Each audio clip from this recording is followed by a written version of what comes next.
What's up guys, welcome to your 18th After Effects tutorial, and in this tutorial I'm going to be showing you guys some of the properties of your mask and how to animate them. So the first thing that you're going to want to do is drag out any clip into your composition panel. I used the robot clip from last time. And the next thing you're going to want to do is go ahead and make a mask. It doesn't matter what shape it is or nothing like that. So go ahead and make sure your movie clip is selected, the layer, and go ahead and make any kind of mask you want. I'm just going to make a basic star mask for the purpose of this tutorial. And the features of your mask are listed under Mask 1. This little arrow that's pointing to the right, if you click it, you can see all of your mask features on this, and this is what we're going to be learning today. So again, click that little arrow and it'll display all the features. The first one is the mask feather. And what the mask feather does is feather out the pixels on the edges of your mask. And to do that, all you need to do is scrub the values to the left or right. This first value right here is on the x-axis, and the second one's on the y-axis. That's left and right and up and down. And again, when you do this, it feathers out the pixels both on the inside of the line and on the outside, on either side. So remember that when you're making a mask. And if you want to unlock these two little things, you just have to press that little lock, and now your proportions, you can edit either the x-axis feathering and the y-axis feathering independently. But for most of the time I like to keep them locked.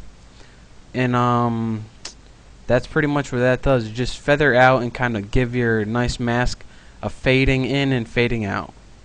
So let's set that back to 0 and forget about that for now. The next thing is mask opacity, and this is pretty much, well, I can't explain it any better than that. It's the opacity of the mask, or how transparent it is. Now this is pretty much just like the opacity we covered before in the transform. Right here, opacity.